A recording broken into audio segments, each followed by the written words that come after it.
वो बड़े बड़े नेत्र और तुम मिला सकते केवल महाकाल। बचाई थी बहुत लेकिन हमारी लड़ गई अखियां सच्ची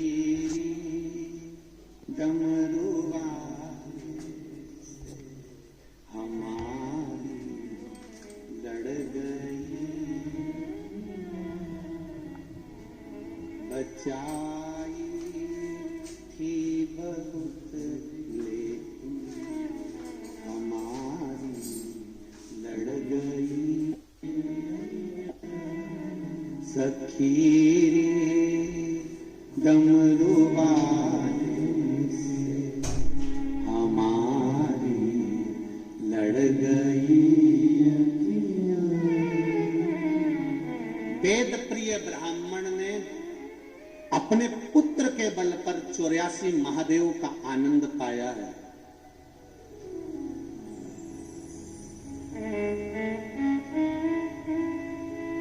चौरासी महादेव का आनंद पाया।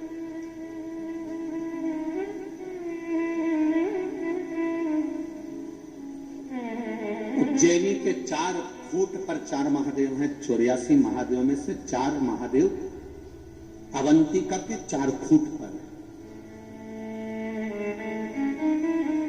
जब मां क्षिप्रिया दूषण नाम का राक्षस जब भागा, बाहर निकलने लगा अवंतिका से, माता ने उसको खींच कर तल के वेग से इधर भेज दिया। शिव भागे उधर, भगवान शंकर ने उधर संहार करा तो गया, इस फूट पर इधर संहार करा।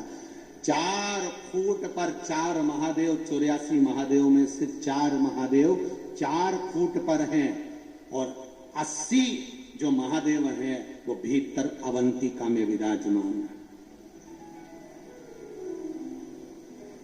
समय आया, अवंतिका के राजा हो गए राजा चंद्रसेन।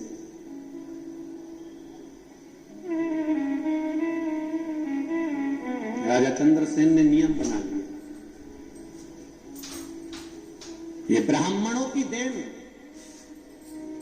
ये अवंतिका में जो 84 महादेव है, ये ब्राह्मणों का सुख दे। अपने बच्चों की जिसने बलियां दे दी हैं, अपने बच्चों को निछोड़ता हुआ जिन ब्राह्मणों ने देखा है,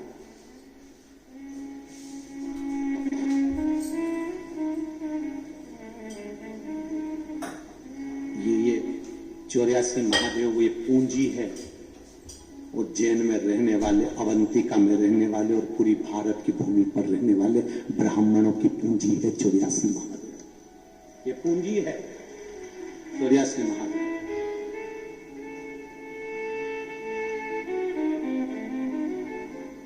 इतना सुंदर कहा है स्कंद पुराण में और लिंग पुराण के अंतर्गत वर्णन करते हैं। अगर मान लो आपको उज्जैन पहुंचे और आपको थोड़ा जल्दी जाना है और आप 84 महादेव नहीं भी कर पाओ तो 4 फूट के 4 महादेव का दर्शन कर लीजिए, 84 महादेव का सुख प्राप्त।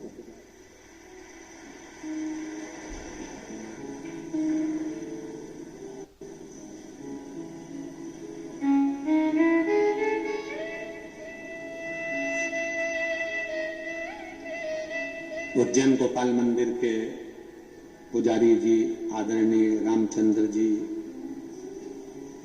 भार्गव या शर्मा लिखते हैं, महाराज जब पूर्व में 84 महादेव हमने करे, उस समय पर जब वो एक एक महादेव का जो वर्णन करते थे, पहले स्कंद पुराण में से, लिंग पुराण में से, फिर कहीं कहीं पद्म पुराण में से, हम भी निकाल कर उसका स्मरण करते थे, फिर वो सुनाते थे तो बड़ा मस्त सुनाते, बड़ा आनंद।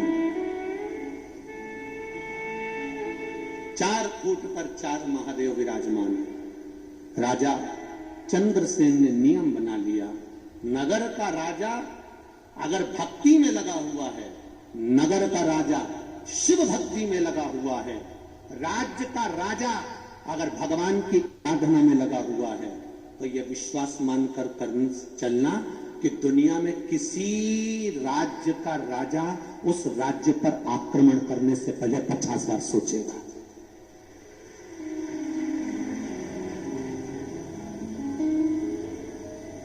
अगर एक राजा शिव भक्ति में लगा हुआ, अगर एक राजा शंकर की भक्ति में लगा हुआ है, तो वहां आक्रमण करने से पहले, दुख आने से पहले 50 बार विचार।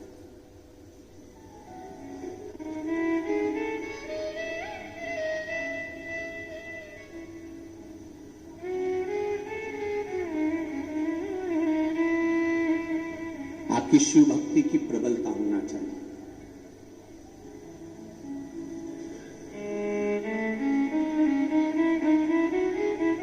आप शंकर की आराधना में लगे हुए हो तो उसका फल आपको मिलेगा जरूरी है, निश्चितता है। राजा चंद्रसेन ने नियम बना लिया कि मैं 84 महादेव भले ना जा पाऊं, महीने में एक बार 84 महादेव कर लूंगा, पर 4 फूट पर जो महादेव विराजमान है, 4 जगह पर जो शिव बैठे हैं दूर दूर खूट पर, मैं उनका दर्शन करूंगा। रथ में बैठ चंद्रसेन 4 फुट का महादेव दर्शन करने नहीं जाता। अब देखिए जरा कितनी सुंदर चरित्र है। मेरे महाकाल राजा के कथा जो चल रही है उसको आप ध्यान से सुनना कि चंद्रसेन राजा की धर्म पत्नी पूजन का पात्र तैयार कर रखती थी, तो राजा चंद्रसेन कहते थे कि इस थाली को इतनी दूर तक मैं लेकर जाऊंगा, उससे अच्छा है तू जल का पात्र मुझे दे दे। कमंडल में जल भरते थे राजा चंद्रसेन, सुंदर स्वर्ण पात्र, और 4 फुट पर राजा चंद्रसेन चले जाते थे। जब चंद्रसेन राजा शिव मंदिर में आते हैं, शंकर जी का जल चढ़ाने आते हैं, तो वहां के जो विद्वत ब्राह्मण होते हैं वो राजा चंद्रसेन के लिए व्यवस्था करते हैं, आसन लगाते हैं, थाली तैयार रखते हैं, बेलपत्री तोड़कर ब्राह्मण देवता लेकर आते हैं, पुष्प तोड़कर ब्राह्मण देवता लेकर आते हैं, मंजरी तुलसी की ब्राह्मण देवता लेकर आते हैं। बहुत ध्यान से सुनना रे मेरे भाई और मेरी बहनों, जितने आस्था चैनल पर कथा सुन रहे हो और जितने लोग इस पावन धरा पर इंदौर की कथा सुन रहे हो, 12 ज्योतिर्लिंग के शिव महापुराण की कथा चल रही है। जिंदगी में जो राजा चंद्रसेन ने पाया आप भी पा सकते हो, पर एक गलती से जरा दूर रहिएगा। वो गलती को जरा हमें समझना कि हमारी जिंदगी की वो कौन सी गलती है कि महादेव हमसे प्रसन्न नहीं होता।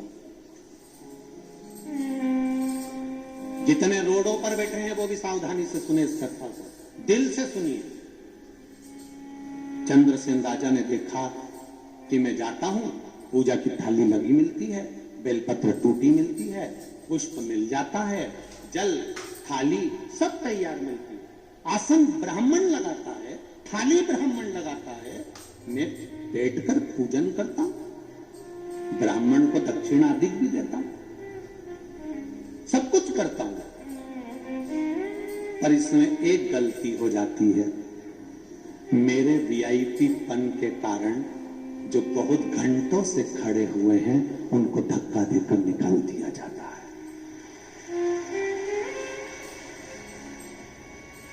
चंद्रसेन राजा के ये संवाद को अपनी जिंदगी में उतारिएगा।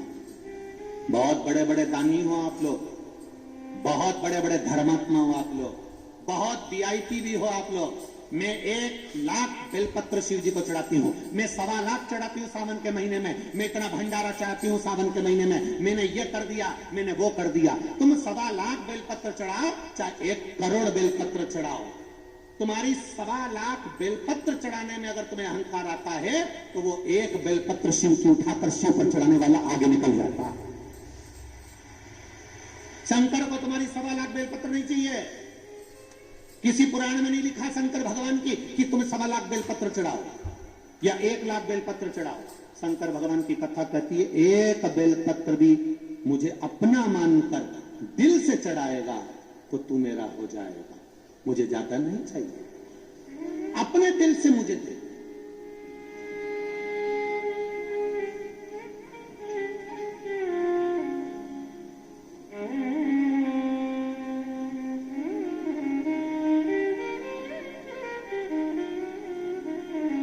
अपने दिल से उस परमात्मा का भजन करिए, वो देगा। आप कितने भी वीआईपी हो, आप कितने भी ऊंचे पद पर बैठे हो, परंतु आप कितनों को कूच कर, कितनों को हटाकर फिर आप भगवान के पास तक पहुंचे हो। अब इतने जो पहले से खड़े हुए हैं, पहले से मन लगा कर बैठे हैं, दिल लगा कर बैठे हैं, उसको कष्ट देकर यदि आप शिव तक पहुंच भी जाओगे, शंकर नहीं मिल सकता, शिव नहीं मिल सकता।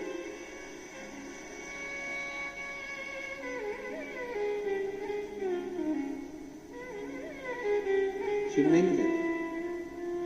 उसको पाने का तरीका बड़ा अड़भंगा है साहब। लोग कहते हैं सियोर वाला महाराज हर कुछ बांचता है, भले बाचूं, पर दिल से कहता हूं कि शिव ऐसे नहीं मिल सकता। शंकर को पाने का भी तरीका होता है। सीधा है वो, बहुत भोला है मेरा भोलेनाथ, उसके पास में दिखावा नहीं होता। राजा चंद्रसेन ने विचार कर लिया, ब्राह्मण के चरणों को नमन करा। ब्राह्मण देवताओं ने कहा, राजन तुम हमसे रूठ गए? नहीं ब्राह्मण देवता, रूठा नहीं हो, आप हमारे प्रिय हो, आप हमारे लिए श्रेष्ठ हो, बस इतना सा निवेदन है, भेंट भी दूंगा, सब कुछ करूंगा, पर मंदिर के अंदर प्रवेश नहीं करूंगा। ब्राह्मणों की आंखों से आंसू बहने लगे।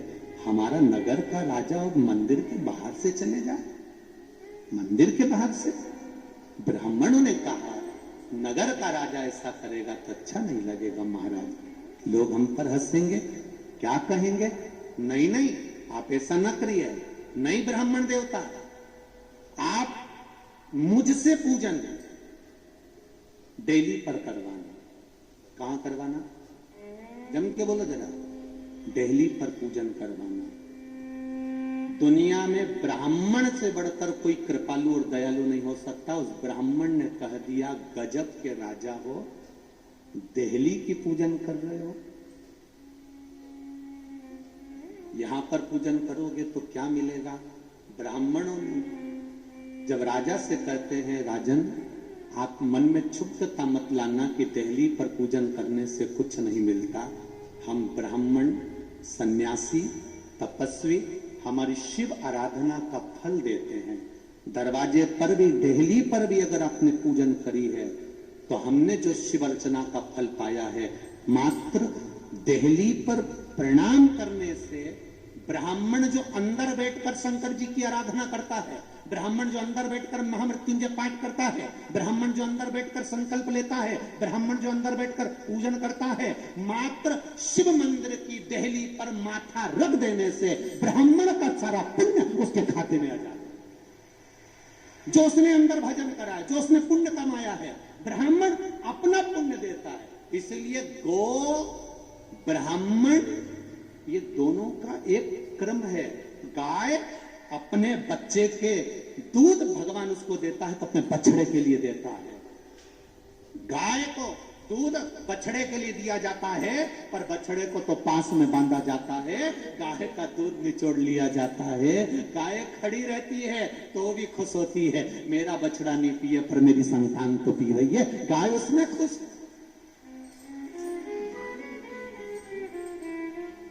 ब्राह्मण उसमें खुश है कि दरवाजे तक आया तो है, द्वार तक पहुंचा तो है, दिल्ली तक आया तो है। जो राजा चंद्रसेन ने दिल्ली की पूजन चालू करी, दरवाजे की पूजन चालू करी, वो पूजन आज तक चल रही है। जब नए मकान का मुहूर्त होता है तो पूरे मकान में कंकु चावल नहीं छींटे जाते हैं, और तुम्हारे इंदौर में छींटते हो तो बता। जब नए मकान का मुहूर्त होता है, नई दुकान का मुहूर्त होता है, नए महल का मुहूर्त होता है, वो जगह पर दीवालों की पूजन नहीं होती, बिल्डिंग की पूजन नहीं होती, केवल एक पूजन होती है। मां कलश लेकर दरवाजे के अंदर जब जाती है तब द्वार की पूजन होती है। ये राजा चंद्रसेन ने दिया। ये राजा चंद्रसेन ने, उज्जैनी नरेश ने दिया है हमको कि केवल दरवाजे की भी पूजन, देहली की भी पूजन हो गई तो उससे बढ़कर कुछ सुख नहीं है। उसमें प्रवेश हो गया। मेरी माताएं जब घर छोड़कर जाती हैं अपने मायके के लिए तो देहली को प्रणाम कर कर जाती हैं। बोलो री जी जी सही है कि गलत है? जब अंदर आती हैं तो देहली को प्रणाम करती हैं। बच्चा घर में जन्म लेता है, अंदर प्रवेश करेगी तो देहली को प्रणाम करेगी, कहीं जाएगी तो देहली को प्रणाम करेगी। कोई माता ऐसी नहीं होती जो घर की दीवारों को माता रोकेगी। वो करे तो देहली को प्रणाम करेगी, देहली को, चौखट को प्रणाम करेगी, चौखट को। चंद्रसेन ने नियम बना लिया। ये नियम जितने लोग आस्था चैनल पर कथा सुन रहे हैं, जितने लोग फेसबुक यूट्यूब पर कथा सुन रहे हैं, जितने इस पंडाल में कथा सुन रहे हैं और चारों तरफ रोड पर बैठकर जितने लोग कथा सुन रहे हैं, उनसे केवल निवेदन करूंगा, आप शिव के मंदिर अंदर नहीं जा सकते। बहुत जल्दी है आपको जाने की, ऑफिस जाने की, दुकान जाने की, तो शंकर के मंदिर के वहां गाड़ी को रोको और इस माथे को शिव के सामने झुका दो, उसमें पूरा फल प्राप्त हो, पूरा फल। वो गवर्नमेंट के जितने भी ऑफिस में जाके देखना, सील होती है, सील, ऐसा सील होती है, उस सील में उल्टे अक्षर लिखे रहते हैं, लिखे होते हैं, उल्टे लिखे होते हैं, और उसको लगा दो तो सीधे हो जाते हैं। बस यही कि यही अपना जिंदगी है। अपने भी ये सिर स्टाम्प है, सील है, इसमें कई चीजें उल्टी लिखी है कि तेरे जीवन में एक्सीडेंट होगा, तेरे जीवन में दुख आएगा, तेरे जीवन में ये होगा। जो उल्टा लिखा है इसको ले जाके मैं ठप्पा लगा, जैसे ही ठप्पा लगा सीधा हो गया, उल्टे से सुलटा सीधा। अब ब्रह्मा जी भी सोच में पड़े रहेंगे, क्यों रे, ये कमलाबाई के यहाँ तो मैंने लिखा था कि ये दुख आएगा, तो ये कमलाबाई का ये साल में इतना दुख आना था, ये कहां गया? कि कहीं नहीं गया। कमलाबाई ने शिव पुराण सुन ली और वो शंकर जी के मंदिर चली गई और रोज शंकर जी की देहली पर पांव पड़ के आए, तो जो उल्टा था सीधा हो गया, सुलट गया। सब कमलाबाई चतुर हो गई। जितनी कमला बैठी हो बुरा मत मानना।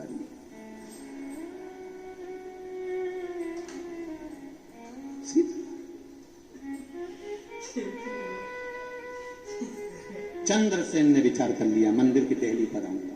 प्रणाम करते, देहली पर प्रणाम करते। अब भगवान विष्णु के द्वारपाल थे जय विजय, शंकर भगवान के मंदिर के द्वारपाल था वीरभद्र। अब शिव जी के मणिभद्र, शिव जी का जो द्वारपाल है वो मणिभद्र, जो दरवाजे पर रहता। अब मणिभद्र दरवाजे पर बैठा हुआ था और एक दिन मणिभद्र दरवाजे पर बैठा था, पांव थोड़े से मणिभद्र खड़ा हुआ था। थोड़ा देर के लिए मणिभद्र शिव की आज्ञा से वहां बैठा हुआ था। उसी जगह पर मणिभद्र, जहां द्वार पर, देहली पर, दरवाजे पर मणिभद्र का पहरा होता है, शिव के दरवाजे पर, तो वहां मणिभद्र बैठा था और इतने में इसने सिर झुका था। सिर झुकाया, इसको मालूम ही नहीं था कि ये मणिभद्र है, शंकर जी का कोई द्वारपाल है। अब द्वारपाल कोई दिखता तो था नहीं, तो उनको लगा कि यहाँ तो शिव बैठे, यहाँ शिव।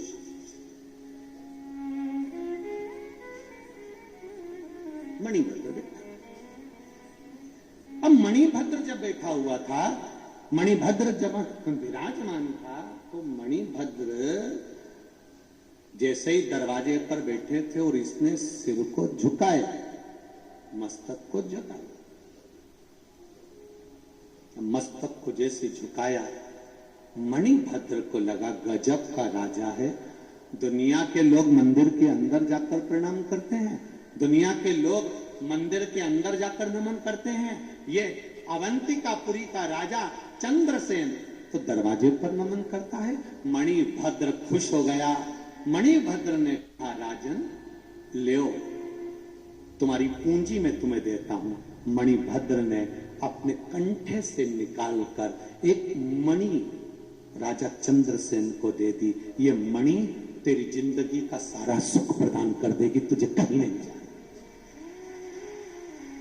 ध्यान दो जरा कथा पर केवल दरवाजे पर धोख लगाने पर, प्रणाम करने पर राजा चंद्रसेन को एक मणि ऐसी मिल जाती है जो मणि राजा चंद्रसेन अपने पास में रख लेता है। वो मणि का सुख राजा चंद्रसेन को मिल जाता है।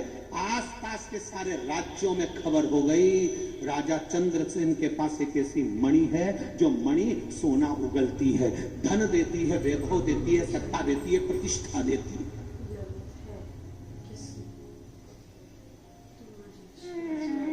वो मणि सोना दे रही है, वो रतन माणिक मोतियां दे रही है।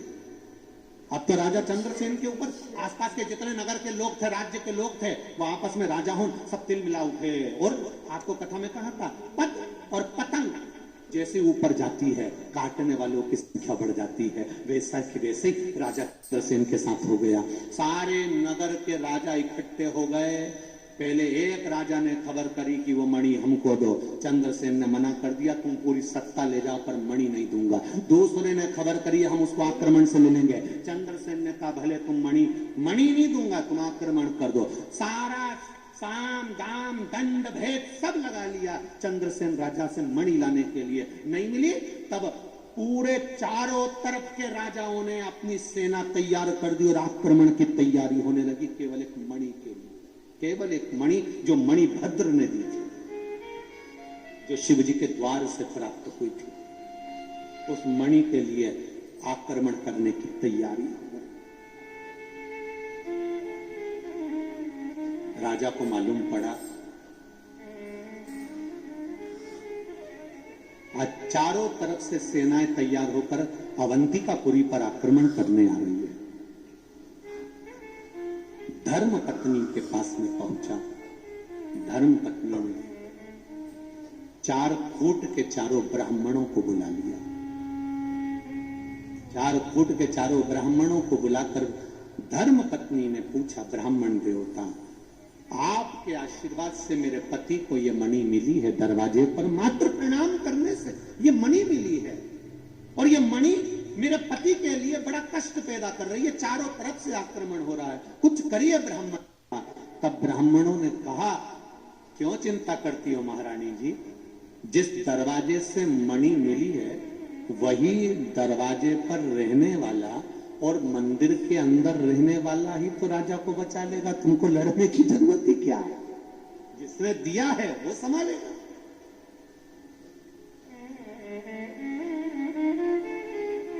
वो लाइन याद कर लो, तुम्ही ने दर्द दिया है, आगे क्या है, तुम्ही दवा दी, गला नहीं दवा दी, दवा दी।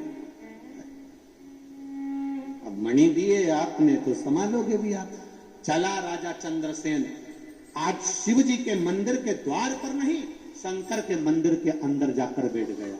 शिव जी की आराधना में बैठा था, तभी राजा चंद्रसेन शिव जी की आराधना कर रहा था। इतनी देर में एक स्त्री जो वैधव्य थी, अपने छोटे से बच्चा, छोटा सा बालक जो एक मात्र 4.5 से 5 वर्ष का बालक था, उस छोटे से बच्चे को श्रीकर, जिसका नाम था, श्रीकर नाम के उस बालक को लेकर जा रही थी। बालक ने शिव जी को देखा, थोड़ी देर रुक गया, माँ ने भी प्रणाम करा, बच्चे ने भी प्रणाम करा, बैठ गए। बेटा श्रीकर उस नारी का पुत्र, छोटा सा बच्चा राजा को देख रहा है। ब्राह्मण देवता मंत्र बोल रहा है, ब्राह्मण बहुत तेज मंत्र बोल रहा है। राजा पूजन कर रहा है, अभिषेक कर रहा है, फूल पत्ती चढ़ा रहा है, बेल पत्ती चढ़ा रहा है, पुष्प चढ़ा रहा है शिवलिंग पर। बच्चे ने देख लिया। तुम्हारे यहाँ के बच्चे भी ऐसे ही होते हैं। दादी क्या करती है वो देखता है।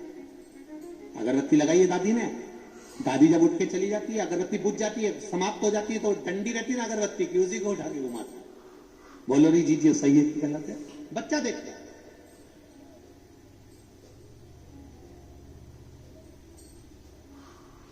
घर के बुजुर्ग हमारे घर के बच्चों को सीख प्रदान करते हैं।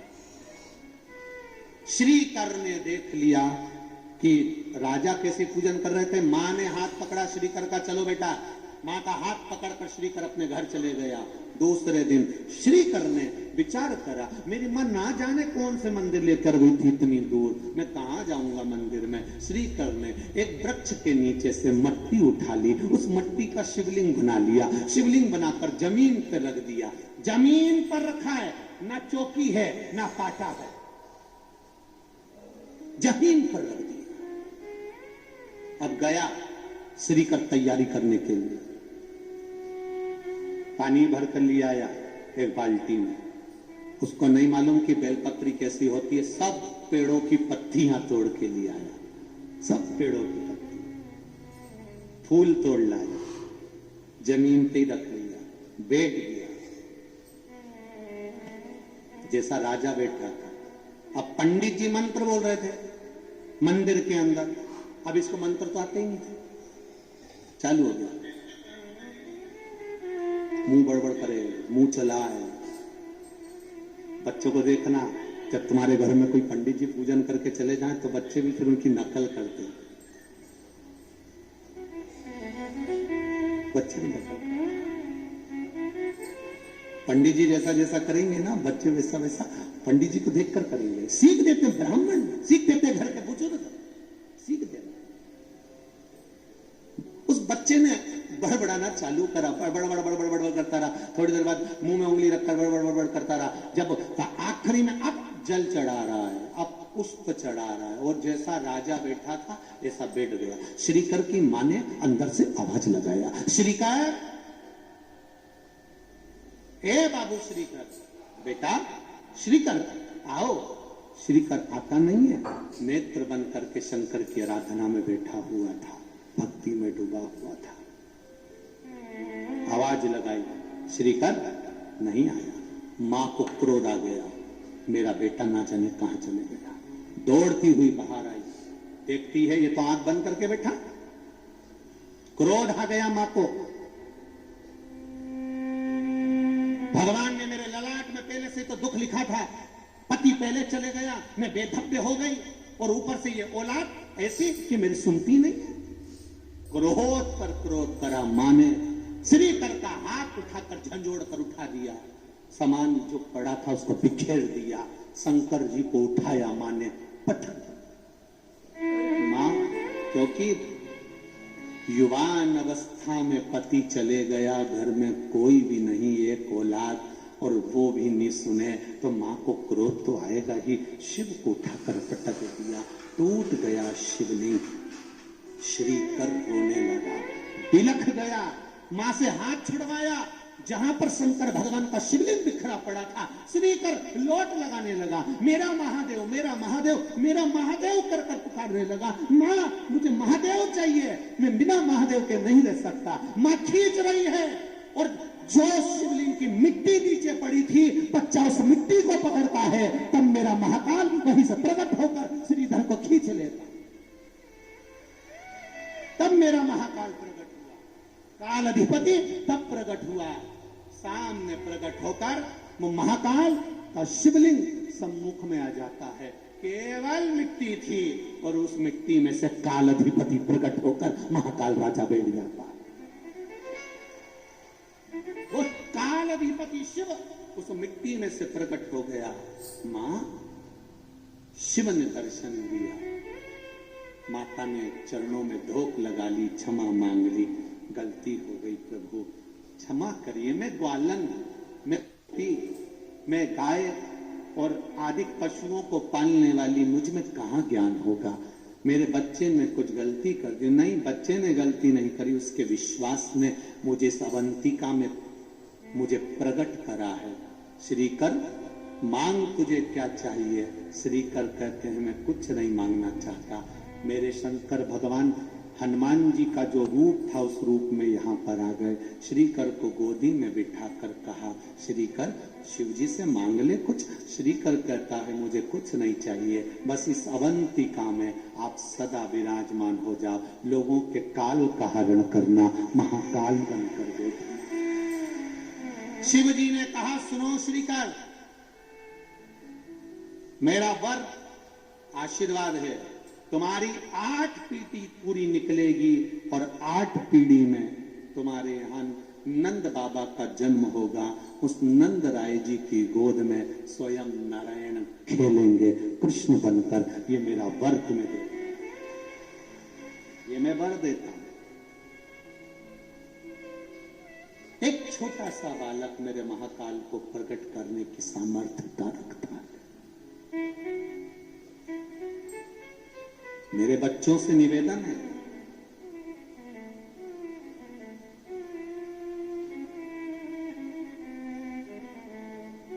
आप अपनी जिंदगी का सारा पड़ाव पार करिए, आप बहुत उन्नति की सीढ़ी पर चढ़िए, आप काम धंधा व्यापार खूब बढ़ाओ, भगवान तुम्हारी कैपेसिटी से ज्यादा तुमको दे। तुम्हारी चादर जितनी है उससे दुगना मेरा भोलेनाथ तुमको दे। तुम नौकरी करती हो बेटियां, तुम जीन्स पहनती हो, टी शर्ट पहनती हो, तुम लड़के जीन्स और टी शर्ट पहनकर नौकरी पर जाते हो, चाहे पैंट शर्ट पहनकर जाते हो, तुम कितनी भी उन्नति की सीढ़ी पर पहुंच जाओ, चाहे तुम कलेक्टर एसपी डीएसपी जो बनना हो बन जाओ, चाहे तुम्हें जिस पद पर पहुंचना हो, आदि कमिश्नर के भी पद पर पहुंच जाओ और ऊंची पद पर पहुंच जाओ, पर एक बात याद रखना,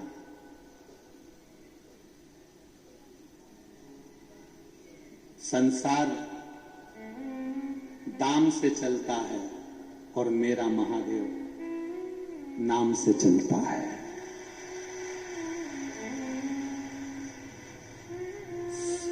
कुर्सी गई, पद गया, प्रतिष्ठा गई।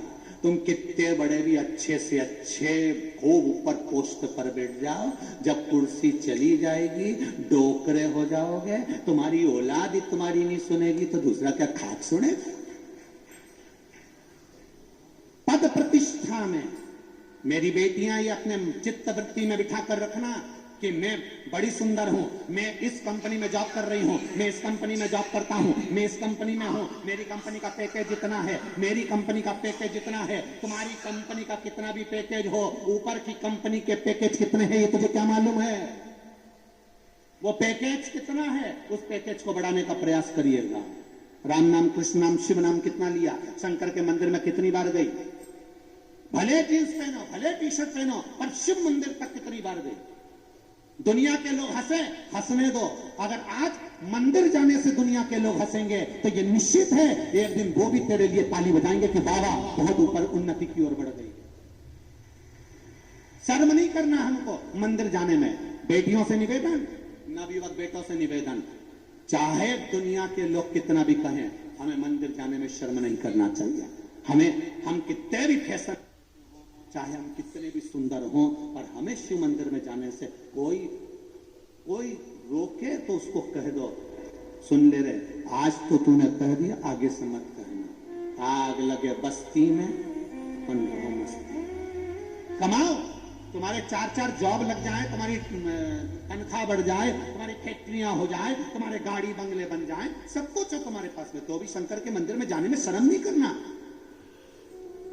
शिव मंदिर की चौखट तक जाना, उसके दरवाजे तक जाना। पोलियो की दवाई बचपन में पिलाई जाती है, इसलिए पिलाई जाती है कि ये शरीर काम करता रहे और इसको पोलियो नहीं हो। यह शिव महापुराण भी पोलियो की वो दवा है, एक बार जिसने शिव पुराण सुन ली, बुढ़ापे तक पीछे पलट कर देखने की जरूरत नहीं बनेगी। मेरा महाकाल हाथ पकड़कर चले, बुढ़ापे तक पीछे पलट कर देखने की जरूरत नहीं है, किसी के आगे हाथ जोड़ने की जरूरत नहीं पड़ेगी आपको। अगर आप महादेव के होकर चलोगे, काल अधिपति के होकर चलोगे, क्यों जोड़ना किसी के हाथ, परमात्मा के जोड़िए, शिव की भक्ति में रम जाओ।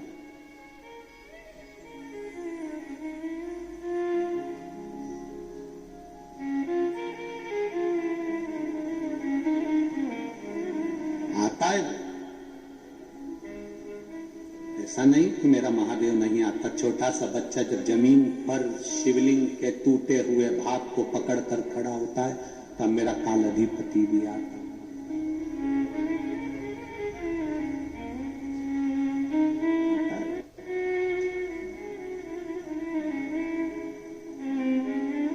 ऐसा नहीं कि वो नहीं आया। सुन के भक्तों की पुकार, के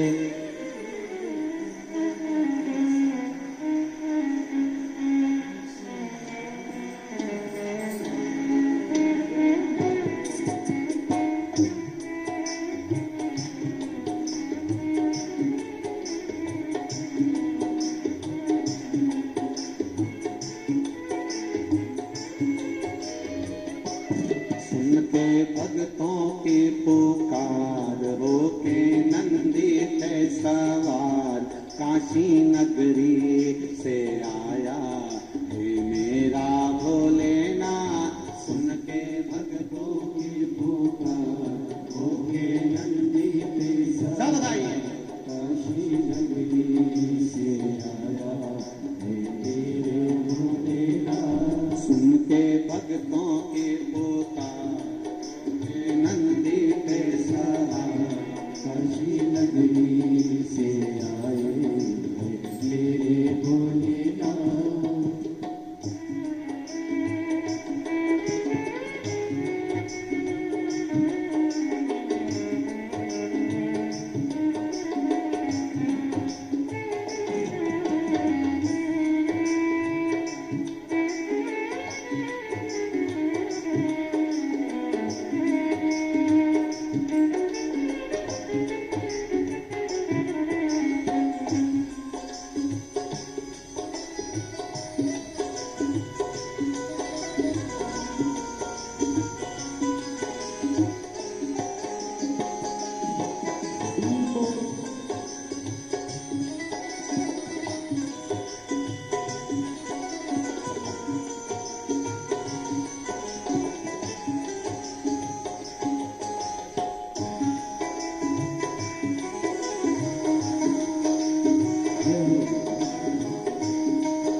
कश्मीर माए बोला डमरू बजाए कैसा निराला भोले रूप बनाए।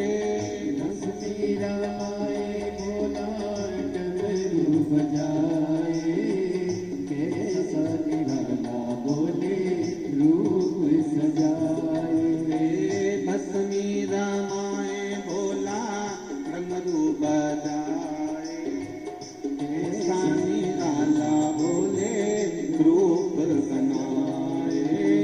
कश्मीर माए भोला डमरू बजाए कैसा निराला भोले रूप सजाए। गले सर्पों की है माल होके नंदी पे सवार काशी नगरी से आया मेरा भोलेनाथ।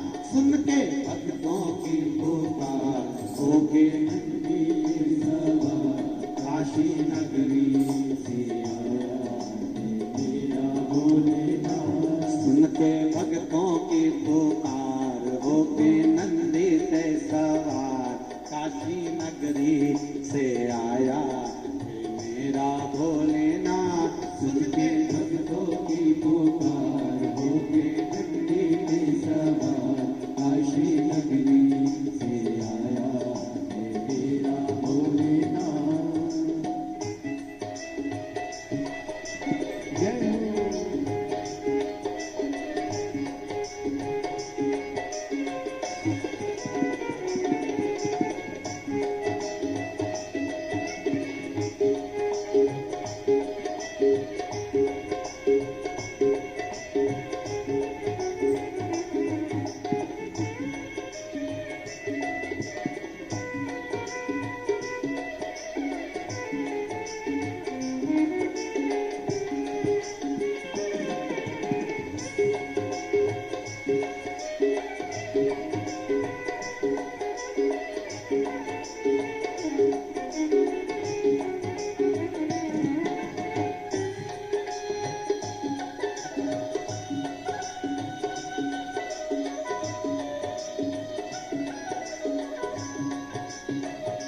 चमचम चमकता है माथे पे चंदा। मृगशाला पहने भोले माओ में गंगा, जब चमचमकता है माथे पे चंदा। मृगशाला पहने भोले जटाओं गंगा, चमचम चमकता है माथे पे चंदा। मृगशाला पहने भोले जटाओं में गंगा, जब चमचमकता है माथे पे चंदा। गौरी मैया का श्रृंगार होके नंदी पे सवार काशी नगरी से आया हे मेरा भोलेनाथ। सुन के भक्तों की पुकार होके नंदी पे सवार काशी नगरी से आया हे मेरा भोलेनाथ। सुन के भक्तों की पुकार होके नंदी पे सवार काशी नगरी से आया हे मेरा भोलेनाथ। सुन के भक्तों की पुकार होके नंदी पे सवार काशी नगरी से आया है मेरा भोलेनाथ।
देवों के देव इनकी महिमा महान है। भोले भक्तों के बाबा भोले भगवान है। देवों के देव इनकी महिमा महान है। भोले भक्तों के भोले भगवान है। देवों के देव इनकी महिमा महान है। भोले भक्तों के बाबा भोले भगवान है। देवों के देव इनकी महिमा महान है। भोले भक्तों के बाबा भोले भगवान है। सल में भक्तों का उद्धार होके नंदी पे सवार काशी नगरी से आए हे मेरे भोलेनाथ। सुन के भक्तों की पुकार होके नंदी पे सवार काशी नगरी से आया है मेरा भोलेनाथ। सुन के भक्तों की पुकार होके नंदी पे सवार काशी नगरी से आए हे मेरे भोलेनाथ। सुन के भक्तों की पुकार होके नंदी पे सवार काशी नगरी से आया है मेरा भोलेनाथ। काशी नगरी से आया हे मेरा भोलेनाथ। काशी नगरी से आया है मेरा भोलेनाथ। काशी नगरी से आया है मेरा भोलेनाथ। काशी नगरी से आया है मेरा भोलेनाथ। काशी नगरी से आया है मेरा भोलेनाथ।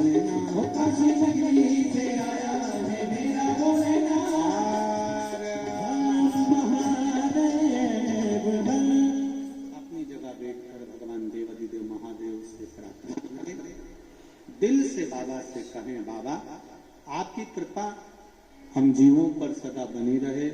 भक्ति, शक्ति और मुक्ति का पथ निश्चित करें। दिल से भगवान शिव से करें।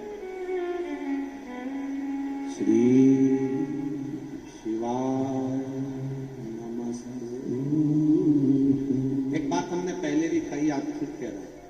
जब भी श्री शिवाय नमस्तुभ्यम का जाप हम लोग कथा के मध्य में करते हैं, ये जाप होने के बाद में आप दिल की बात बाबा से जरूर कहा करो, बाबा भक्ति देना तेरे चरणों को, तेरे चरणारविंद। श्री शिवाय नमस्तुभ्यम, श्री शिवाय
बाबा का।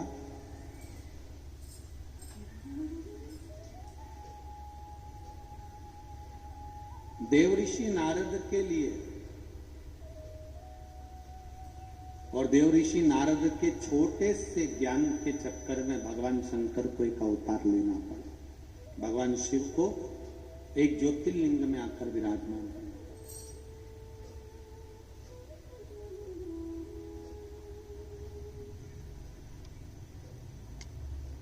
12 ज्योतिर्लिंग में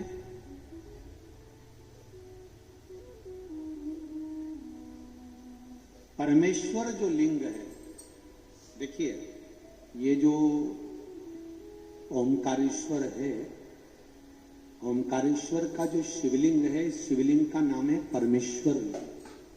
जम के बोलो जरा, परमेश्वर। ये ओमकारेश्वर हमारे यहाँ शिव महापुराण में, स्कंद पुराण में, लिंग पुराण में ओमकारेश्वर का जो नाम है, ये बाद में ओमकारेश्वर आया, पहले आया है परमेश्वर। ओमकारेश्वर लिंग का जो वर्णन आया है वो बाद में बना, पहले परमेश्वर लिंग का वर्णन।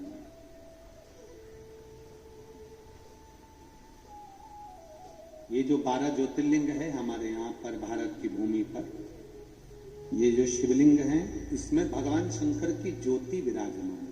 अर्थात ज्योति से मतलब होता है तेज।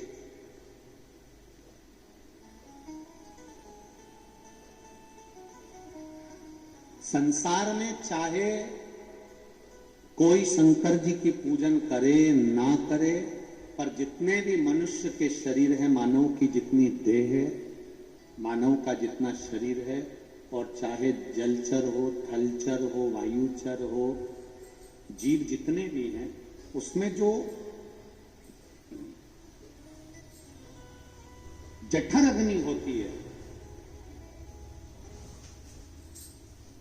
भोजन पचाने की जो सामर्थ्यवान अग्नि होती है, जो शरीर के अंदर होती है, वो शरीर की अग्नि ही शिव की ज्योति के तुल्य होती है। इसलिए उसको समझना कि संसार में जितने भी मनुष्य हैं, जितने भी मानव है, ये कोई साधारण नहीं है। सब में भगवान समाया, प्रत्येक में नर नारायण, प्रत्येक में भगवान, प्रत्येक में भगवान समाया। इसलिए शायद लोग कहते हैं तुझ में रब दिखता है यारा में, सब में भगवान समाया, प्रत्येक। कंकर कंकर शंकर। और उसका फल, कुछ पत्र आए हैं, 2 दिन से पत्र पढ़ना नहीं हो रहा है। एक पत्र देखिए।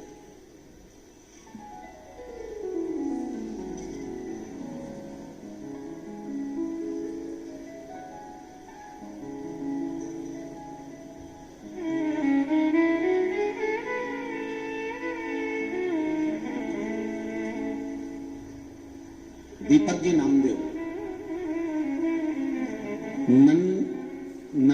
नंदबाग कॉलोनी, इंदौर, मध्य प्रदेश का निवासी हूं। कहीं बैठे हो तो हाथ हिलाइएगा, कहीं बैठे हो तो हाथ हिलाइएगा। दीपक जी नामदेव। कहीं बैठे हो तो दोनों हाथ ऐसा हिला दे एक बार, कहीं बैठे हो तो स्मरण में आ जाएगा। आप ही हैं, दोनों हाथ हिला दो ऐसा। श्री शिवाय नमस्तुभ्यं। हाँ ऐसा हिलाओ दीदी, ऐसा हिलाइए। श्री शिवाय नमस्तुभ्यं। दीपक नामदेव, नंदबाग कॉलोनी, इंदौर, मध्य प्रदेश का निवासी हूं। गुरुदेव के चरणों का आनंद सुख। बाबा की महिमा का क्या बखान करूं। मेरे काका जी की बहू, जो कि पिछले माह से थायराइड नामक बीमारी से परेशान थी, लेकिन फिर भी एक दिन अचानक उसकी तबीयत खराब हो गई। फिर उनको सनावत के नजदीकी हॉस्पिटल में दिखाया, जहां उनका इलाज चला, लेकिन उनको आराम नहीं लगा। उनको इंदौर के बारोड़ हॉस्पिटल में, विजयनगर में रेफर कर दिया गया, जहां उनका इलाज चला। तो उन्हें 8 दिन आईसीयू में रखा। फिर तबीयत ज्यादा बिगड़ने के कारण उन्हें वेंटिलेटर पर शिफ्ट किया। वहां उनको 2 इंजेक्शन भी लगे, जिसका शुल्क ये है, लेकिन उनको आराम नहीं हुआ। फिर हमने आंवले के पानी से शिवजी के अभिषेक वाला उपाय, जो 5 दिन तक करना था, वो किया। वेंटिलेटर पर रहने के बाद भी एक दिन अचानक दिन में 3:25 पर उनकी धड़कनें बंद हो गई। डॉक्टरों ने जवाब दे दिया। 3:25 पर डॉक्टरों ने हमारे हाथ में रिपोर्ट दे दी और कह दिया इनमें शरीर में श्वास नहीं है, धड़कन नहीं है, ये मर चुके हैं। बंद होने की रिपोर्ट हमने पत्र में लगाई है। जो डॉक्टरों ने हमको श्वास बंद होने की रिपोर्ट दी थी कि ये मर चुकी हैं, इनके अंतर्गत अब श्वास नहीं है। पहली रिपोर्ट के अंतर्गत हमने ये सारी रिपोर्टें, जो श्वास रुक गई थी और उनके प्राण नहीं थे, वो रिपोर्ट लगाई। पत्र के साथ हमने रिपोर्ट लगाई है। डॉक्टर ने कहा आप इनको ले जा सकते हैं। घर वालों के मन में बहुत दुख हुआ कि अपन ने इतना पूजन करा, अर्चना करा, सब कुछ किया, पर बाबा सुने क्यों नहीं। परिवार वालों ने 3:25 पर 4 बजे तक उसको बॉडी को नहीं लिया, और 4 बजे तक बॉडी ना लेकर बहू से कहा कि बेटा तुमने कहा था कि सियोर वाला महाराज कहता है कि जल चढ़ाओ, और अपन ने वो आंवले वाला प्रयोग भी करा, पर अंतर नहीं आया। 3:25 पर प्राण जा चुके थे, 4 बज चुकी थी। 4 बजे जब गुस्सा आया तो कहा आप श्री शिवाय नमस्तुभ्यं का जाप करो, बच जाएगी तो ठीक है। बाबा को पुकारना चालू करा। 4 बजे श्री शिवाय नमस्तुभ्यं का जाप करना प्रारंभ करा। 1 लोटा जल शिव जी को चढ़ाकर आए, वह जल लाकर उसके शरीर पर लगाया। कुछ देर बाद उसकी श्वास वापिस लौट कर आ गई और वो जीवित हो गई। ये शिव है। ओ घड़ी, मैं मृत्यु की रिपोर्ट भी दिखा रही हूं और ये रिपोर्ट भी सब सम्मुख है। तेरी कृपा बिना न हिले एक भी लेते हैं श्वास तेरी कृपा से विराजी देवी। श्री शिवाय नमस्ते। इस पत्र में एक लाइन आपने लिखी है कि हम विश्वास नहीं करते थे भगवान पर बाबा पर विश्वास पूर्ण हुआ। ये शिव तत्व है। शंकर ओ घड़ी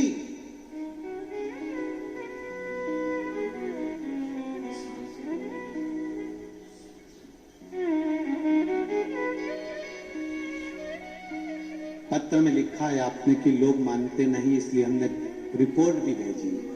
ये शिव है महाराज। तेरी कृपा बिना न हिले एक भी लेते हैं श्वास तेरी कृपा से। हे गंगाधार मुक्ति द्वार ओंकार आयो शरण मैं इंदौर वासियों से निवेदन करूंगा, ये सारे पत्र यहीं पर रहते हैं। इन पत्रों को आप एक बार दिल से जरूर पढ़ना। इनको पढ़कर आपको शिव जी के चरणों में भक्ति बढ़ेगी। इन पत्रों में बाबा ने क्या क्या कृपा करी है, कितनी दया करी। हम छोड़कर जाते हैं, आप पढ़ो इनको।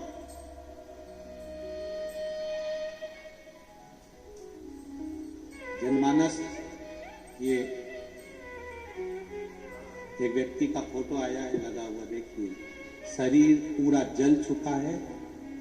पूरे शरीर जलने के बाद डॉक्टरों ने जवाब दे दिया था कि ये जीवित रहना मुश्किल है, तो भी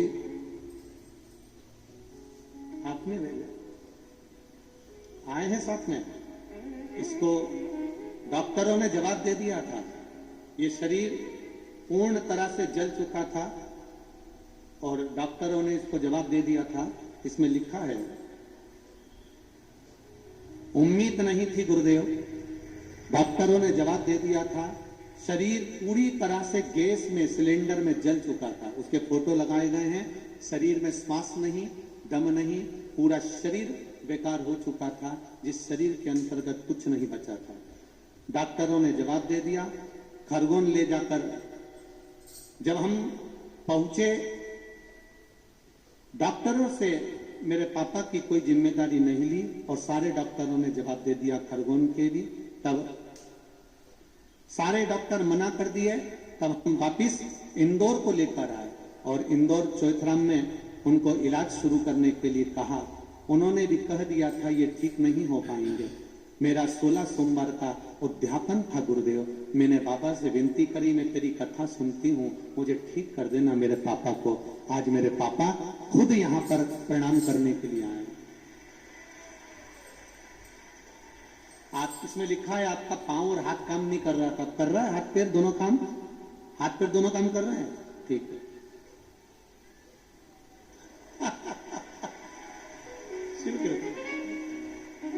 बहुत खुश हैं आप, बाबा ने आपको बचाया, उसके लिए बाबा की कृपा। बैठिए बाबू, बैठिए। श्री शिवाय नमस्ते। बैठिए दीदी। हर हर महादेव। तो रोइए नहीं, अब तो खुश होइए, पापा तुम्हारे चल के आए। बस शिव कृपा बनी रहे। हर हर। तेरी कृपा बिना न हिले एक भी लेते हैं श्वास तेरी कृपा से तनु तनु। फिर निवेदन करूंगा, ना तो हमारे पास कोई जड़ी है, ना कोई बूटी है, ना बेल है, ना भभूति है, ना हम मंत्र जानते हैं, ना तंत्र जानते हैं, ना साधना। केवल एक बात जानते हैं, सारी समस्या का हल केवल एक लोटा जल। एक लोटा जल भगवान शिव को समर्पित करो, दिल से चढ़ाओ, दिल से जाओ। उसके सामने दिखावा मत करो, ना तो दिखावा करो और ना किसी को दिखाओ। जैसे हो वैसे रहो, अपनी मस्ती के साथ। बचाएगा वो, लेकर आएगा।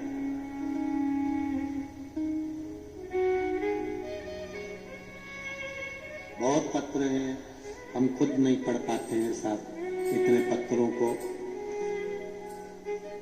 और इन पत्रों में आपका विश्वास, आपका भरोसा, आपकी दृढ़ता है।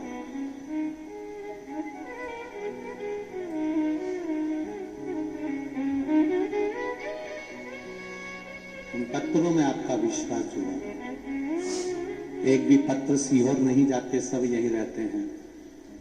सब में मोबाइल नंबर लिखे होते हैं। आप दिल से, जब आपका मन करे कि कहीं सीहोर वाला महाराज कुछ गड़बड़ बोल रहा हो या बना कर बोल रहा हो, तो ये पत्र आपके हैं, आपके पास हैं, मोबाइल नंबर लिखे हैं। आप दिल से उनके घर जाओ, पूरा माइक भी ले जाओ और उनसे खुद पूछो। और बचा कुचा हो तो रात्रि में कभी आना, मेरी बहनें मेरे भाई यहाँ रात भर सोते हैं, भजन करते हैं, उनसे दिल की बात कर जाना कि शिव है क्या।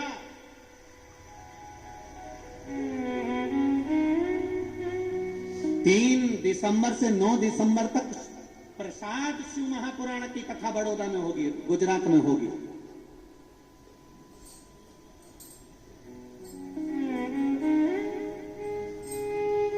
और पूरे राष्ट्रवासियों से, भारतवासियों से, देश विदेश में बैठे हुए शंकर भगवान के श्रोता भाई बहनों से कहूंगा, छोड़ना मती शिव महाप्रसाद की शिव पुराण कथा को। प्रसाद की मूलता क्या है? धतूरा प्रसाद कैसे हो सकता है? बेलपत्री प्रसाद कैसे हो सकती है?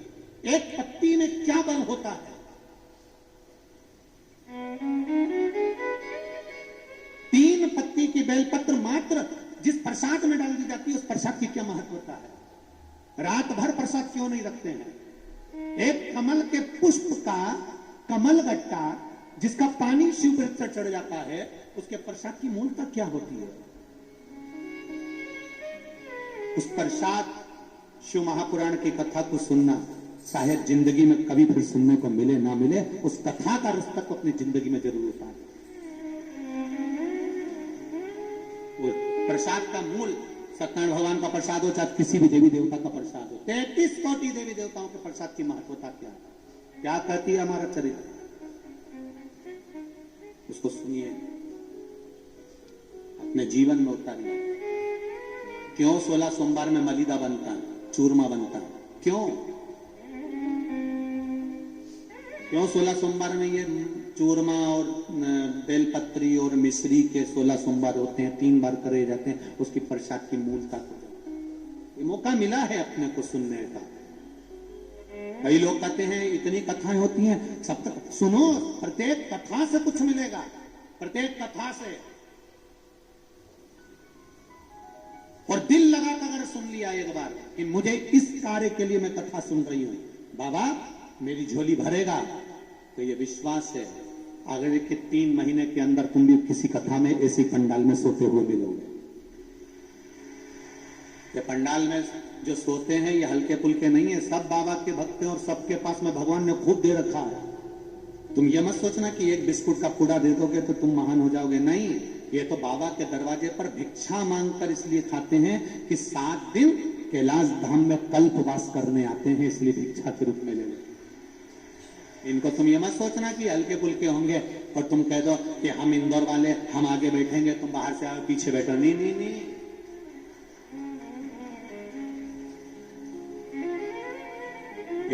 इस गलत फहमी में मत रहना महाराज।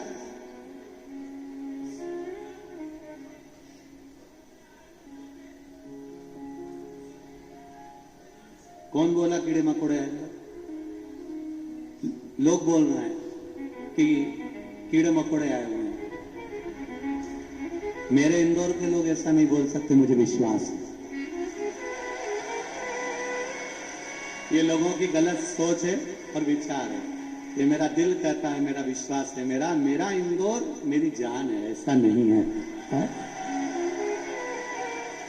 यहां जितनी कथा करी रमेश मेंदोला जी ने कराई, आदरणीय कैलाश जी विजयवर्गीय जी भी उसमें शामिल हुए, बहुत भाव से कथा कराई, वो भी एक आनंद रहा। आदरणीय जीतू पटवारी जी ने कराई, वो भी एक आनंद लेकर गई, और आदरणीय संजय जी शुक्ला करा रहा है, ये भी एक आनंद की लहर के साथ। ये बेलपत्री की 3 पत्ती के बराबर हो गई है। ये मेंदोला जी करा लिए हैं, पटवारी जी और शुक्ला जी करा लिए, तो ये तो शिव कृपा है।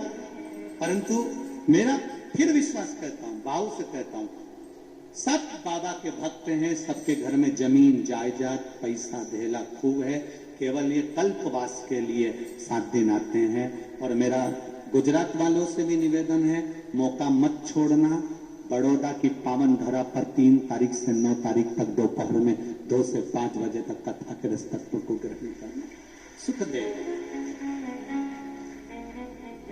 बोलो बोलो, बैठो, मैं बाद में सुनता हूं, सबके सुनोगे। शंभो शरण मांगू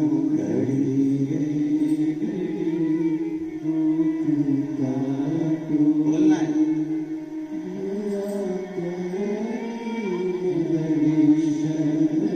क्या बोलना है, पूछिए, बताओ।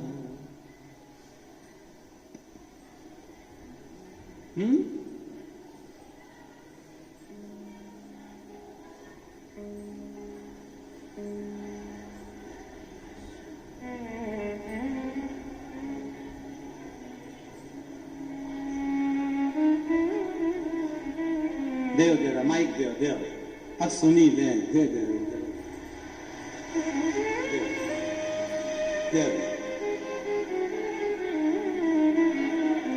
श्री शिवाय नमस्ते बाबू। पहले तो आपको नमन करता हूं, आपके घूंघट को नमन करता हूं। मेरी मालवा की पहचान आपका चेहरा जो ढका हुआ है, आपके चेहरे पर जो घूंघट है उसको नमन करता हूं। ढके रहने दो भले। हाँ बोलिए दीदी। गुरुजी, मेरा बेटा 2 महीने 15 दिन का था। उस दिन उसको रात को बुखार आया। हम सुबह हॉस्पिटल लेके गए, वहाँ पे डॉक्टर ने पेट में उसको इन्फेक्शन बताया और भर्ती कर लिया। वो 24 घंटे ठीक रहा और अचानक उसकी तबीयत ज्यादा खराब हो गई।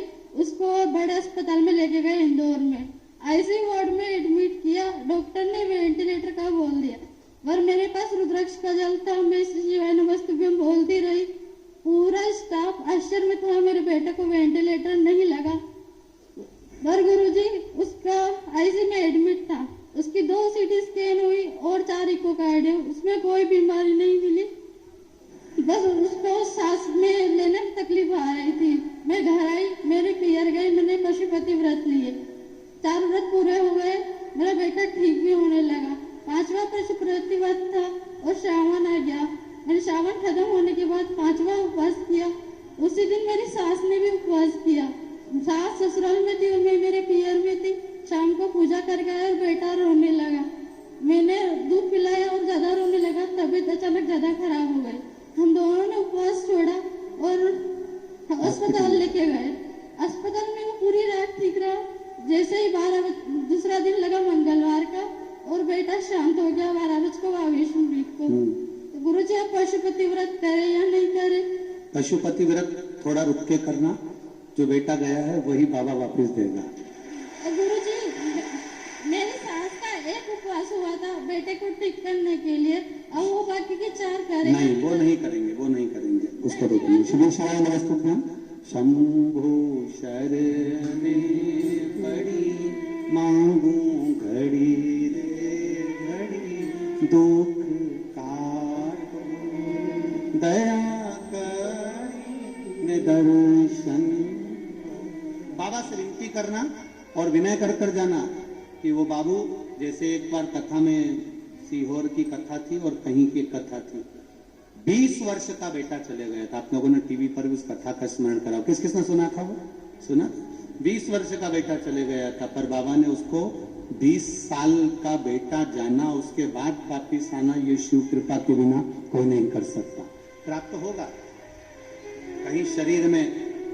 फिर एक निवेदन करूंगा, कर्म की गति बड़ी प्रबल है। जन्म, मरण और परण, ये 3 मेरे महादेव के हाथ में है। दुनिया में कोई नहीं पलट सकता। जब वहां से लिखा कर आ गई है तो मृत्यु तो निश्चित है। बस इतना हो सकता है कि अपने कर्म के अनुसार हो सकता है उसकी जिंदगी रोगमय निकलना हो, इसलिए बाबा ने कुछ अच्छा सोचकर उसके लिए कर्म करा हो। आप बाबा के भरोसे रहो, शिव तत्व जरूर देगा। आप 2 या 4 कथा में या कहीं ना कहीं पत्रात का भी सामने जरूर मिलेगा, ये निश्चित है। शिव कृपा निश्चित है। आप दिल से उसका भजन करो, आप दिल से उसको कहो, और जब दिल से कहोगे तो दिल से सुनेगा, ये निश्चित है। तेरी कृपा बिना न हिले एक भी, लेते हैं श्वास तेरी कृपा से। जब मौत के मुंह से उनको निकाल सकता है, कैंसर वालों को निकाल सकता है, तो जरूर कुछ ना कुछ हमारे कर्म का भोग है जो हमें भोग करना है। शिव पुराण कर रहे हैं महाराज। आज भगवान देवर्षि नारद पहुंच गए विंध्य पर्वत पर, और विंध्य पर्वत पर बाबा जब पहुंचे, और विंध्य पर्वत पर पहुंचने के बाद उन्होंने विंध्य पर्वत से कहा, वे विंध्य तो सुमेरु जितना प्रबल नहीं है, तो सुमेरु जितना प्रबल नहीं है। और सुन विंध्य, जितना सुमेरु में बल है, जितना विशाल सुमेरु है, जितना सुमेरु की ऊंचाई है, जितनी प्रबलता सुमेरु की है, उतनी तुझ में प्रबलता नहीं आ सकती। विंध्य को थोड़ा सा बुरा लग गया। देवऋषि नारद जब ऐसी बात करें और हंसें तो ये अच्छी बात नहीं। हमने पहले भी कथा में कहा, हमारा कुछ न बिगड़ेगा, तुम्हारी शान जाएगी। पकड़ लो हाथ त्रिपुरारी, नहीं तो डूब जाएगी। कुछ बिगड़ना नहीं है, शान उसकी जाती है। तुम हंसे हो, क्यों हंसे हो? तुम्हारे हंसने का कारण क्या है? क्यों मुस्कुरा रहे हो? क्यों हंस रहे हो? किस लिए हंसने का कारण है? क्या क्यों हंसना? कहा महाराज तुम कह रहे हो। विंध्य ने कहना चालू करा देवऋषि नारद के सामने। जब विंध्य ने अपना बखान करना प्रारंभ करा कि मैं इतना विशाल पर्वत हूं, मेरे पास सारी औषधियां हैं, मेरे पास में रतन भरे पड़े हुए हैं, मेरे पास में माणिक भरे पड़े हैं, मेरी सुख, मेरे पास में अपार औषधि और सुख है। नारद जी हंस दिए कि तुमसे ज्यादा सुख तो सुमेरु के पास में है, और सुमेरु पर्वत बड़ा प्रबल है। उसके बाद भी उसके मुख से ये नहीं निकला कि मैं इतना प्रबल हूं, मैं इतना बलवान हूं, मैं इतना प्रखर। कभी कभी शिव पुराण कहती है, अपने मुख से अपना गुणगान कभी ना करिए, कभी ध्यान रखिए। आप दूसरे की बड़ाई करिए। हमारे यहां तो श्री कृष्ण भगवान का चरित्र कहता है, यशोदा नाम का अर्थ ही यश ददाती इति यशोदा। यशोदा नाम में भी यश दिया है यशोदा जी ने, दूसरे को यश दिया तो यशोदा जी का नाम पड़ा कि ये दूसरे को यश देती है। गोपियां बुआरी काटती है, उनको यश दे देती है। जो दूध निकाल रही हैं उनको यश दे देती है। जो घर संभाल रही हैं उनको यश दे देती हैं। शिव महापुराण की कथा करिए, आप भी यश देना प्रारंभ करिए, आपको यश मिलेगा। आप दूसरे की अगर बड़ाई कर सकते हो तो दूसरा आपकी बड़ाई जरूर करेगा। पर एक बात याद रखना कि कोई व्यक्ति तुम्हारे पास में आकर किसी की निंदा कर रहा है, बहुत सावधानी से सुनना। अगर कोई व्यक्ति किसी दूसरे व्यक्ति की तुम्हारे पास में आकर निंदा कर रहा है तो यह मानकर चलना कि यह व्यक्ति दूसरी जगह जाकर तुम्हारी भी निंदा जरूर करेगा, ये निश्चित है। इसलिए सावधान हो जाओ, थोड़ा सा ध्यान रखना जरूरी है। अगर कोई निंदा कर रहा है और तुम सुन रहे हो तो तुम तैयारी रख लेना, ये तुम्हारे पास में जब दूसरे की आकर निंदा कर सकता है तो ये तुम्हारी निंदा भी दूसरी जगह जाकर कर सकता है। थोड़ा तैयारी रखिए, थोड़ा सा ध्यान रखिए, थोड़ा सा ध्यान रखकर चलिए। बिल्कुल मत आना निंदा में कि ये कि साहब ऐसा ऐसा ऐसा।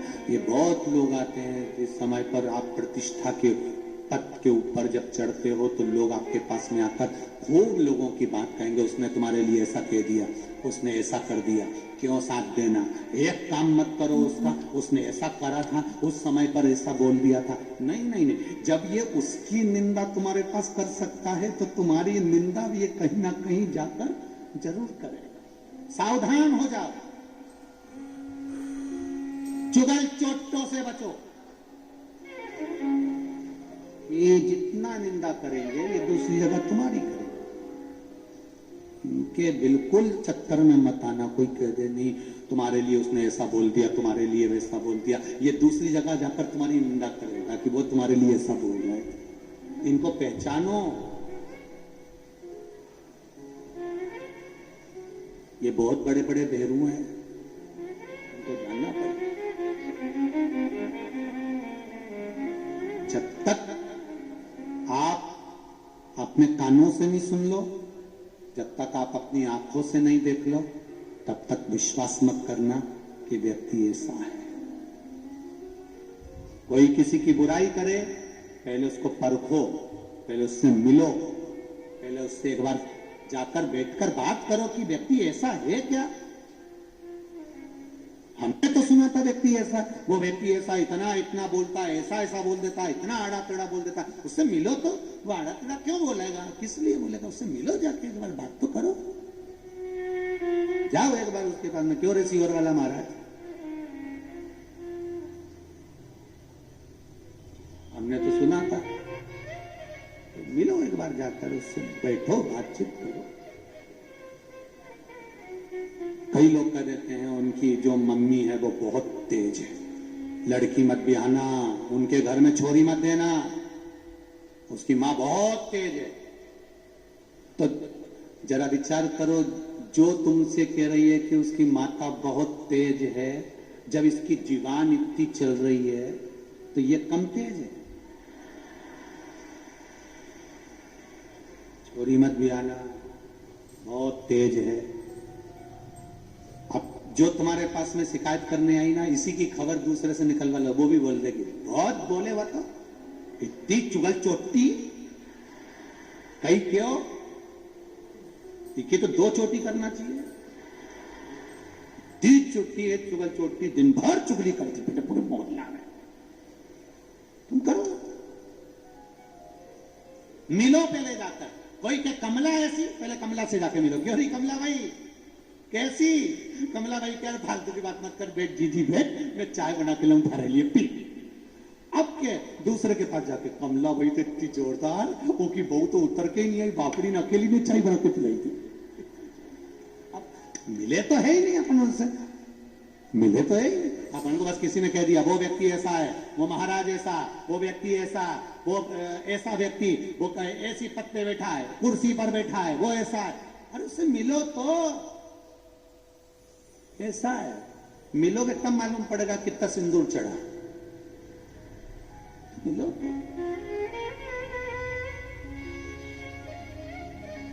मालूम ही नहीं पड़ा, कहीं कहीं का घेरू नया नया। अब बिंद को जाकर कह दिया नारद जी ने कि सुमेरु ऐसा है। बिंद को लग गया और बिंद ने कहा दिया सुमेरु ऐसा, हाँ मुझ में कोई बल नहीं। हंस दिए, मुस्कुरा दिए, थोड़ी ठिठोली कर दी, और जैसे ही हंसे बिंद को बुरा लग गया। बिंद ने शिवलिंग का निर्माण करा, पूजन करने के लिए आतुर।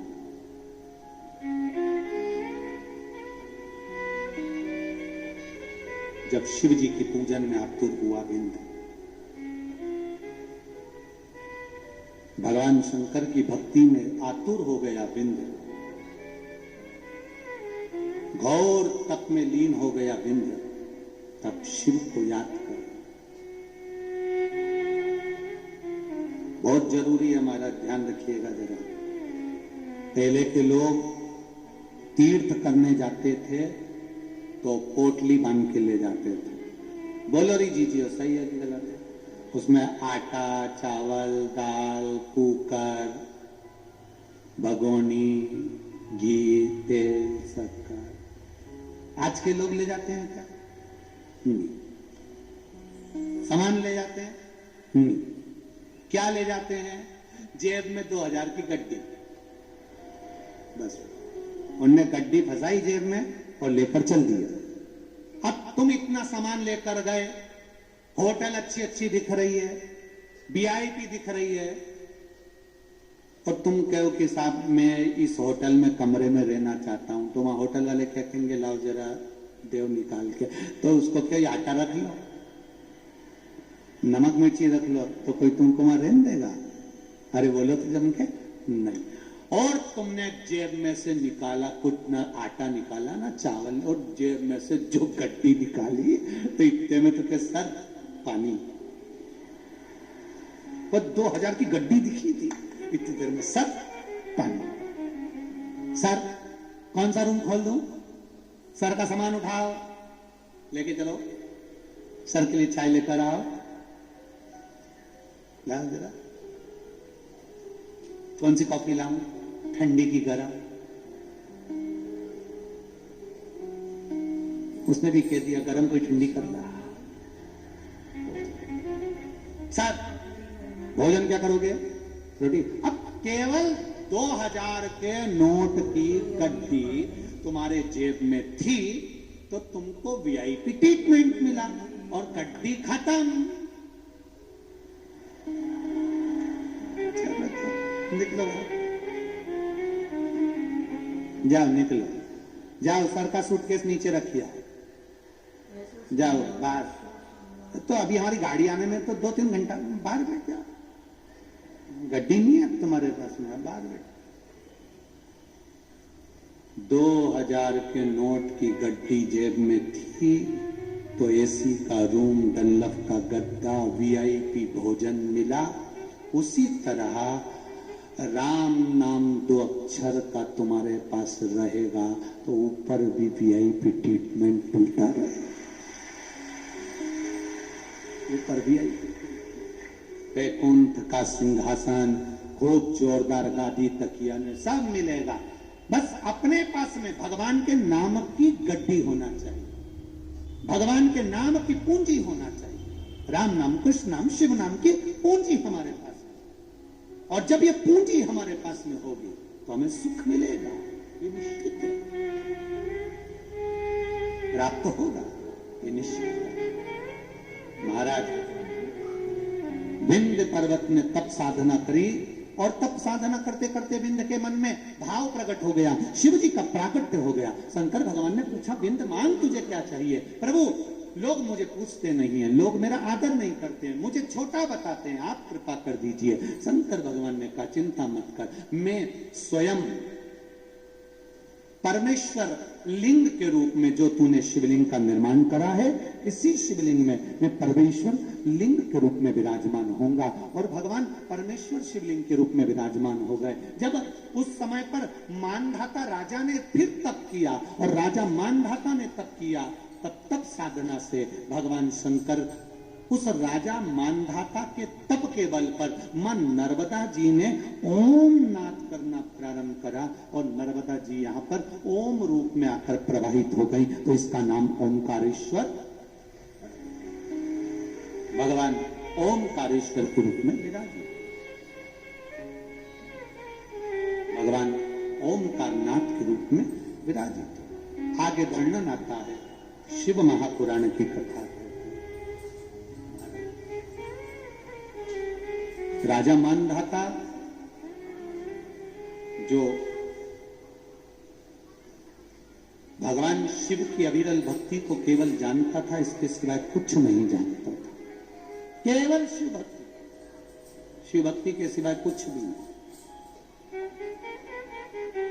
और आपसे भी निवेदन है, जीवन में अगर कभी ऐसा महसूस हो आपके जीवन में, आपको ऐसा लगे कि मेरा मार्ग कौन प्रशस्त करेगा, मैं किससे पूछूं कि मैं किस मार्ग की ओर जाऊं। मैं बच्चों से कहना चाहूंगा, आज की पीढ़ी को कहना चाहूंगा, नवयुवक बेटा बेटी जब पढ़ाई करते हैं तो ये विचार करते हैं कि मैं किस ओर जाऊं। हमारा निवेदन है, आपका दिल जहां कहे, आपका हृदय जहां कहे कि मुझे ये पढ़ाई करना है, दिल आपका आपका जो गवारा कहे कि मुझे डॉक्टर बनना है, कि इंजीनियर बनना है, कि कलेक्टर बनना है, कि आईएएस ऑफिसर बनना है, आपकी जो दिल कहता है आप उस पथ पर चलो और मेहनत दिल से करो, महादेव को साक्षी बनाकर करो, तो उसका फल अवश्य प्राप्त निश्चित। मैंने तेरे ही भरोसे ओ बाबा, तेरे ही भरोसे हवा बिच उड़ती जावांगी, बाबा डोर हमको छड़ी में कटी जावांगी, भोले मैं तेरी पकड़, शंभो मैं तेरी पकड़, हवा बिच उड़ती जावांगी, बाबा डोर हमको छड़ी में कटी जावांगी। राजा मानधाता तप करे, भगवान शिव का जब तप करा तब माता नर्मदा जी ने आकर राजा मानधाता को दर्शन दिया। मां नर्मदा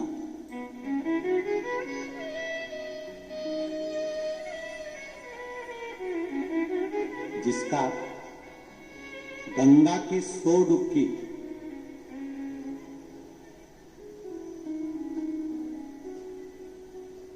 गंगा की 100 डुबकी, यमुना जी की 1000 डुबकी, क्षिप्रा जी की कई डुबकियां और नर्मदा जी का केवल मात्र दर्शन जीव को तार देता है, केवल दर्शन। और भाग्यशाली हो इंदौर वालों, आप सब बड़े किस्मत वाले हो जो मां नर्मदा जी का जल, आप नर्मदा तक नहीं जा पाते तो नर्मदा मैया का जल अपने इंदौर में आता है और आप रोज पान करते। भाग्यशाली।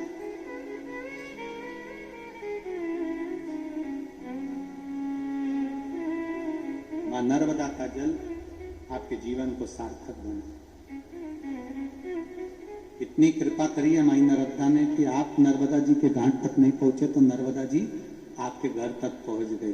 बोल नर्मदे महारानी की, नर्मदे,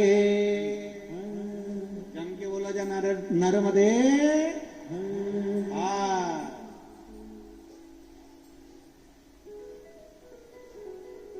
मां नर्मदा की मानधाता के सामने मां नर्मदा जी आकर खड़ी हो गई। माता नर्मदा जी ने कहा, मानधाता तुम चिंता ना करो, मैं भी शिव जी को आराधना करती हूँ, तुम भी शिव की आराधना करो। नर्मदा जी ने ओम शब्द का नाद करना प्रारंभ करा, ओम अक्षर का उच्चारण करना प्रारंभ करा और माँ भगवान शिव की आराधना में डूबी। भगवान विंध्य पर्वत पर मेरे देव अधिदेव महादेव, मेरे शंकर आकर विराजमान हो जाते हैं और भगवान शिव वहां विराजित हुए। नर्मदा जी ने ओम नाद कर कर शिव की आराधना करी। शिव जी ओमकारेश्वर के रूप में विराजमान हुए। भगवान ओमकारेश्वर भगवान की नर्मदा महारानी की जय। भगवान ओमकार के रूप में विराजित होते हैं।